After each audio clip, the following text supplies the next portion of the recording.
Alright, we are live on YouTube.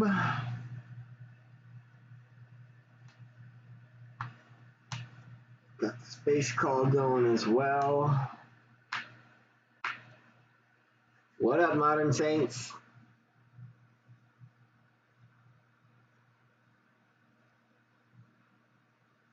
Alrighty. So today's video is not going to be too long. I'm just going to go over a couple things.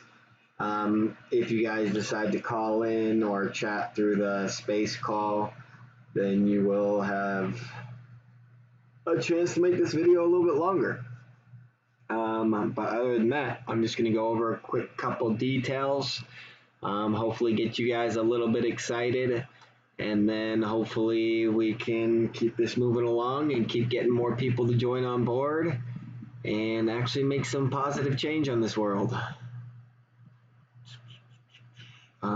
Where are we at?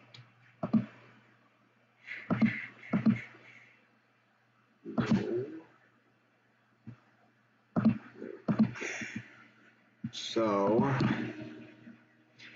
this letter was mailed out to all of these individuals as of yesterday. We can expect that they'll receive it today or tomorrow, and then figure we got to give them one full business day for lawyers to review before we expect any type of reaction. The only reaction that we're really looking for is to see that the stock price is no longer being manipulated, and hopefully that they've stopped the dilution. It's possible that this letter could start the short squeeze or the retail dilution war squeeze, and that is what we're hoping for. Worst case scenario, this just gets us to the next part of the court case. So I'm going to go ahead and read this to you guys. It says, letter to officers and directors, cease and desist litigation hold. Dear officers, directors, and administrative and legal personnel of Mullen Automotive, my clients believe that there has been a pattern and practice by Mullen's officers and directors that has been unfair to retail investors and in violation of the law. They are referring to a certain tweets, YouTube interviews, voting arrangements, including setting the dates for stockholders to be eligible to vote and controlling the vote in such a way that increased the float and diluted the value of Mullen stock for most retail investors. Because of the above, right after the vote, or on or about July 27, 2022, retail investors suffered large losses. This also caused a drop in capitalization of the company, affecting its economic ability to succeed and be viable. It appears that this is the result of Mullen officers and directors' manipulation and deceit in an attempt to control the Mullen stock. This has been very counterproductive to company's best interest. It is not coincidence that such action was and is favored by insiders to detriment of retail investors. This must stop. I represent Marcus Ray along with several other retail investors who have interest in seeing the best interest of the company be served and want to see the manipulation stopped. This letter is to advise you of the above and to particularly and additionally advise you that it is Mr. Ray's belief that Mullen's utilization of extra stock authorized by not yet issued at the meeting on July 26, 2022 is suspect. The vote that authorized this extra stock was extremely close, 52% in favor, 48% against, which is suggestive of manipulation. This vote could have gone either way and would have gone retail's way had it been for the believed manipulation and deceit, had it not been for the believed manipulation and deceit at many levels. If the stock authorized at the July 26, 2022 meeting becomes issued for general sale, it will further dilute the company's stock and make the stock further susceptible to more downward pressure, which favors short sellers. This is a situation that will further erode the opportunities for retail or regular investors and not be in the interest of betterment of Mullen.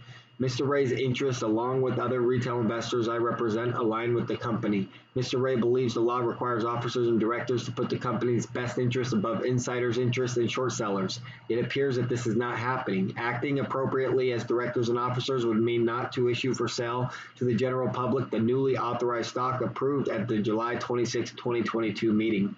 This letter is to notice you that and the company that any attempt to use the newly authorized stock for sale to the general public will not be taken lightly. Mr. Ray believes this would constitute a further and significant additional breach of fiduciary duty, which the officers and directors of Mullen owe the company and retail shareholders because it's not in the company's best interest to pursue policies that cause stock prices to go lower.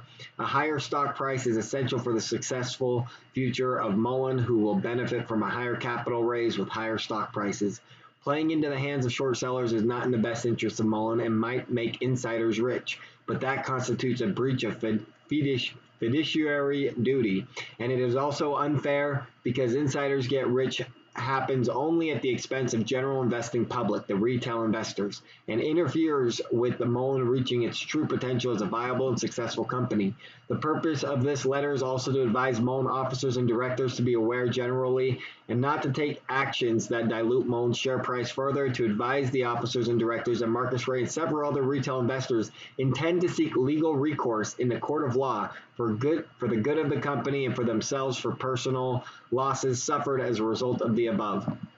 We understand the right of the officers and directors to have discretion over stock issuance terms and so forth, but when officers and directors issue statements that flag activity and misleads retail investors, that crosses the line. This is what David Michery did when he tweeted Mullen short squeeze bomb waiting to explode. This and other things like it induced retail investors to buy, which was great until Michery failed to announce the van transport sale, which he said he would do by the end of the second quarter, causing people to doubt the company's performance and veracity of its statements. Yet retail investors flocked to the stock only to find record dilution, perhaps because of options issued to vendors, creditors, and employees, which was not clearly, properly, or totally disclosed. This letter will also serve as a request for litigation hold on all matters related to the above, especially documents that support the vote on July 26, 2022, a list of those shareholders who voted, the calculations, etc. We also request that you safeguard and preserve all photographs, social media posts, mobile phone data, including text messages, correspondence, emails, calendars, diaries, notes, including the voting roster, record of the vote, and any other evidence leading up to the vote, documents showing the outcome of the vote and who voted for what. All of this is at issue for a potential suit involving retail investors who lost out to the short sellers when a retail stock squeeze happened just after the vote of July 26, 2022. Among other things, this was the vote that resulted in the company authorizing more stock, thereby diluting it by increasing the supply of stock and causing it to drop in price. All these things Mr. Ray and the other retail investors consider objectionable and unfair. They believe this justifies legal recourse. As a reminder, a party must preserve evidence if it knows or should know an item may be relevant to a claim or defense of any party, or that something may lead to discovery of relevant evidence. See Compass Bank versus Morris Corello, World Evangelism, 104F Sup 3D 1040-1051. The duty to preserve and safeguard arises not only during litigation, but also extends to the period before the litigation, when a party should reasonably know there are things relevant to anticipated litigation. In fact, everything should be preserved once a party becomes aware of possible litigation. We are making you aware of that by way of this letter at this time. Thank you for your consideration. If we do not hear from you about possible remedies in the next 10 days, Mr. Ray will have no choice but to seek and consider more serious actual legal options. Very truly yours, Mullen Law Firm. We like it, don't we, people? Pretty strong? Pretty strong. I am still in Mullen. Of course I'm still in Mullen. I plan to own Mullen Automotive by the end of this, people. That is the goal.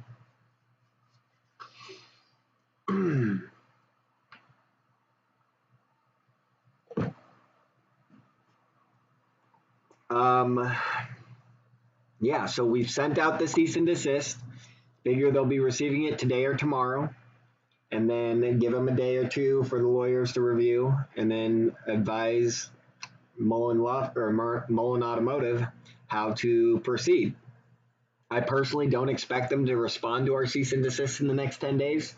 From my experience, the ones that are going to fight in court don't always do that, but from my experience, they do tend to follow the cease and desist if they think there's any credibility. So I don't know about big publicly trading.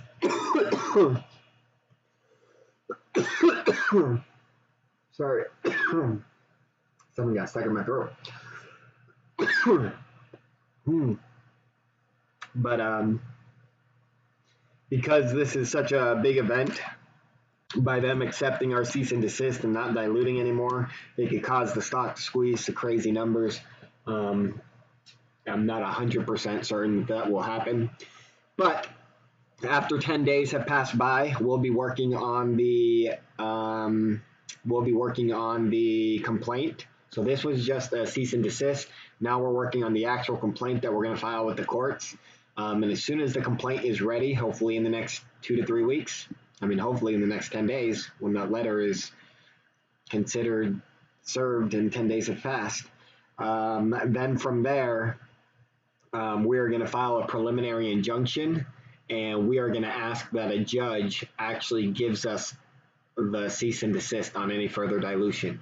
And if we go to a judge and the judge says, we agree with you, cease and desist all dilution, you can only use what was from the original IPO numbers, that is going to be public knowledge. That is going to be shared with the whole world. I believe that'll be retweeted everywhere. And I believe it will cause a short squeeze within 1, 2, 3 days. And so hopefully the cease and desist causes the short squeeze. It won't stop the lawsuit either way, because I want those 1.75 billion shares that they authorized. Hopefully, if they don't care about our cease and desist, hopefully the judge does. But even if they don't, that will be actionable.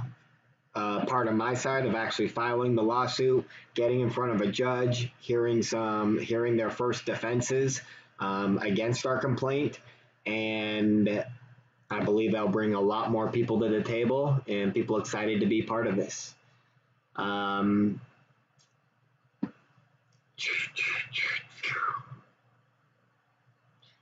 don't care if they dilute more to pay for attorney fees. Attorney fees are not that expensive. There's no chance in the next year they're paying more than $1 million to attorney fees. It's not even worth talking about.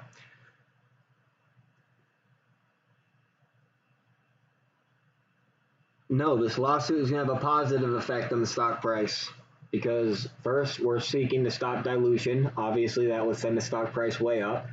Secondly, we're not suing Mullen Automotive for every dollar they have. I'm suing Mullen Automotive for every share that they have authorized in the dilution vote. So basically, it goes from David Mishry's 1.75 billion shares to Marcus Ray's 1.75 billion shares. And then I split it up with all the people who joined my lawsuit. And so that's going to be great for the company. I'm going to be putting my name in for the next vote to be CEO of Mullen Automotive. Obviously, I don't really expect to win that right now. If the court case goes our way, then obviously that will be an easy win. But it seems like the right thing to do. I talked about it with my lawyer, and I can't think of a reason not to do it. And I know I'd be valuable to the company. And I know that I would be the most transparent CEO on the planet, and I would be pushing technology to its maximum limit. And I would be pushing for actual production as fast as humanly possible, which would be good for Mullen Automotive for sure.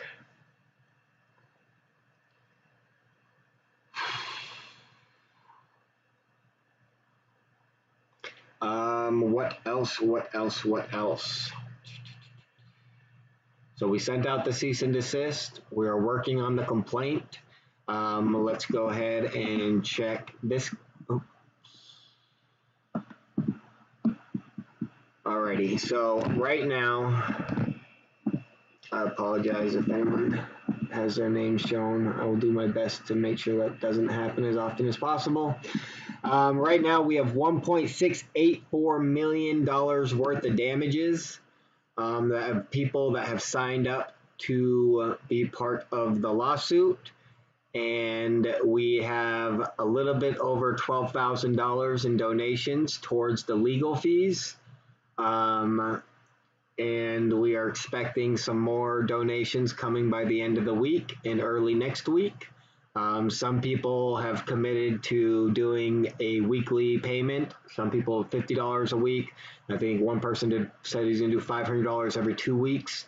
One person says that he's got a business or a business deal in the works, and if it goes through as he plans, in the next couple weeks he'll have $5,000 to send me. We really want to hit $25,000 as far as a number to. We really want to hit $25,000 as far as a number to raise for legal funds, because that will ensure that we will get to the preliminary injunction without having to raise any more capital. And as soon as we raise the $25,000, I will be bringing on the lawyer that is representing the case for us. And either by phone or by Zoom meeting, he will be on here to kind of go over his experience, who he is, all that good stuff. And he'll be able to answer any questions people might have. We're going to try to keep that away from the conversation of Mullen. But other than the conversation of Mullen, anything you want to ask him will definitely be on the table. There might be a couple Mullen questions we can ask, but for the most part, we want to leave it as more of a who is John Murren. Let's see here.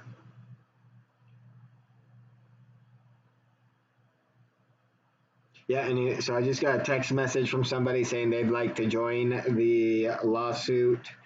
If you guys want to join, what I would recommend, if you guys would want to join, what I'd recommend is that you read the description inside this video. So just click on that little arrow next to the title of the video. It'll bring the description down. Read that. At the end, you'll see the documents you have to sign. You sign those documents, you send them to me. There is no cost to join the lawsuit. You do not have to pay towards the legal funds in order to join the lawsuit. I would appreciate if you did.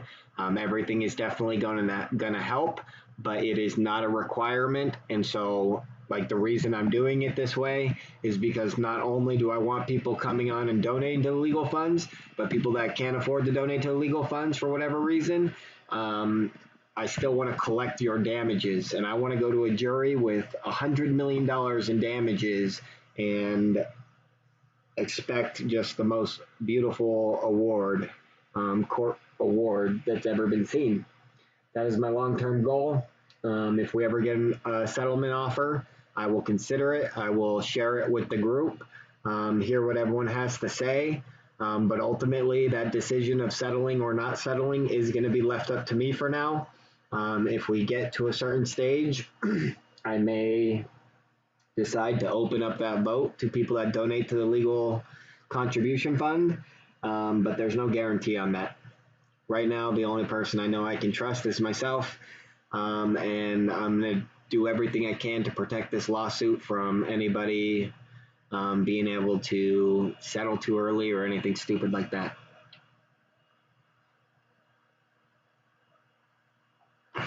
If you did not lose anything yet or still in profit on Mullen, do I qualify to join the lawsuit? Absolutely, you qualify to join the lawsuit. Anyone that has bought Mullen at least since February 1st, 2022, they are qualified to join the Mullen lawsuit because they have been, you should have made a lot more than what you've made, even if you're up a slight profit right now.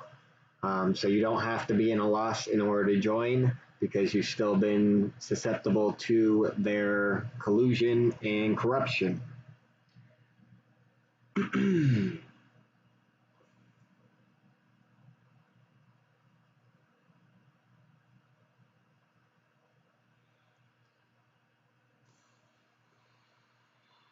Are there any questions? All right, we got somebody that wants to speak. John Bennett. Go ahead, John. Yeah, we've been on for the last month or so, as he's saying, Mullen's backed her up. What do you think is your thoughts on when we will squeeze? Well, I kind of just went over that. So I believe that the cease and desist could be the cause of the squeeze. If they know that they've done something wrong, they get that cease and desist, and they know that the courts aren't going to look favorably on what they've done. It is very likely their lawyers would advise them to not touch any more dilution. If they don't touch any more dilution, we squeeze within days. If they decide to ignore the cease and desist, then my next benchmark would be during the preliminary injunction, which would probably be around early September, maybe the first or second week of September. We might be able to get into a preliminary injunction, and if the judge awards our cease and desist and forces them to not offer any more dilution from the newly authorized shares until the court case has been settled, then I suspect that we would squeeze within just a couple days of that announcement. And if that doesn't happen, then I mean, we'd be looking at the lawsuit in general, and that could obviously take up to a year. I don't know what their plan is. I don't know if their plan is to take these 2 billion shares and let it go up $1 a month for the next 12 months and finally let it get to $10 eventually, and they just dilute a little bit every single month. I really have no idea. And I'm really not too concerned with that. Like, I'm long, I'm hoping for a squeeze. I'm hoping all my legal stuff is going to start to squeeze. But worst case scenario, by the end of this lawsuit, like, the money that we're going to get, the power that we're going to get, the voice that retail is going to get, is going to be better than any squeeze is ever going to be worth, in my opinion.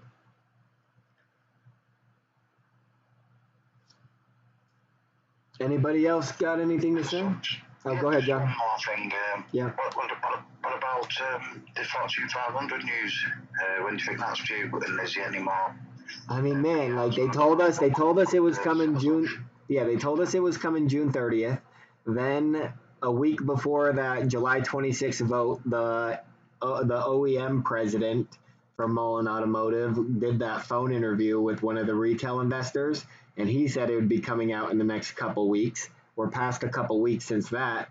David Michery came out on that interview 10 days ago or so, and he said expect all these filings to be coming out in the next couple weeks, and it's just nothing is happening. They just keep delaying, and I think that they're just trying to get retail to sell, and retail's not selling, and so it's kind of hit this stalemate, and they're just scared to offer any news that would bring in more retail buying power. And I don't like it, and so I'm done waiting, and I'm going to do everything in my power to push this along. Modern Saints says he'll be doing 300 to 600 for the legal fund every 2 weeks. We appreciate that, Modern Saints. That's awesome.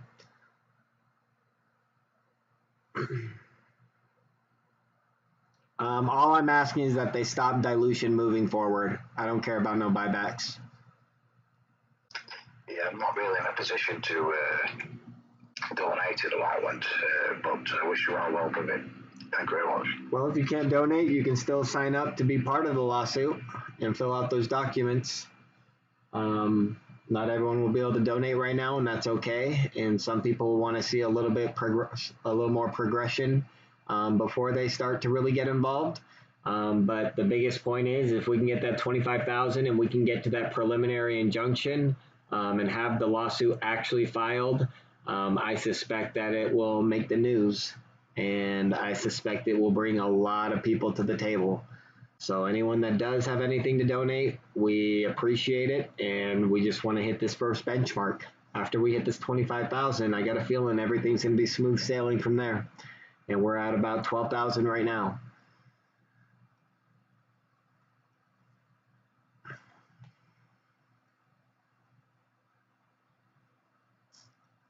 Well, guys, if there's nothing else, I'll probably be leaving right now. Is there any other questions?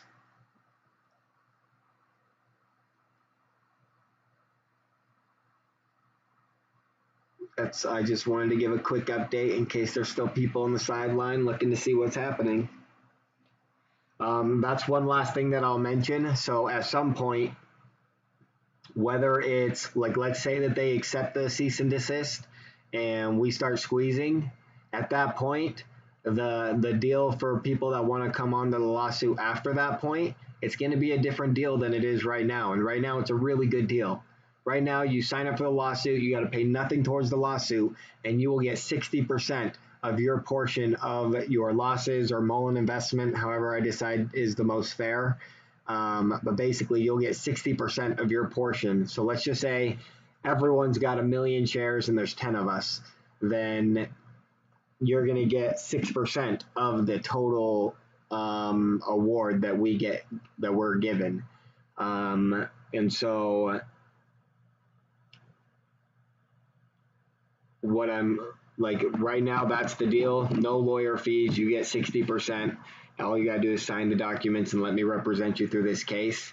But other than that, like after, if it squeezes, if the preliminary injunction goes through and they accept the cease and desist, the judge orders it, then ultimately what's probably going to happen is that 60% is probably going to drop to 40%, and there's going to be another 10% that's going to be left for people to split between new donators. At the old 10% for people that donate to legal fund is going to be locked in for just those people that donated already, and then there'll be a new 10% added for that to add to the legal fund.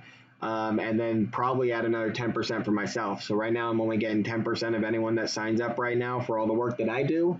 And after we've hit a benchmark to where we are in a new position and we have a strength on our side and we have proof on our side that we are leading the charge for retail, I'll probably end up adding 10% from all the new people showing up after it's easy. Because right now I understand that this isn't easy. I understand people don't love being part of lawsuits and all that good stuff. And so I appreciate everyone that's joining now.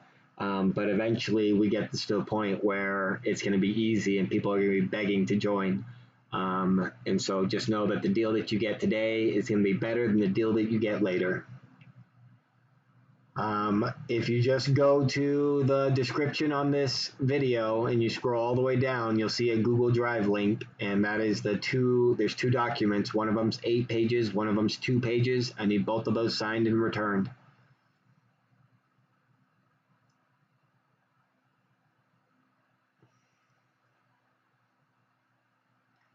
Alrighty, people. Well, if you didn't get to hear everything that I had to say, this is live on YouTube as well. So go ahead and check out my YouTube at The God Pill.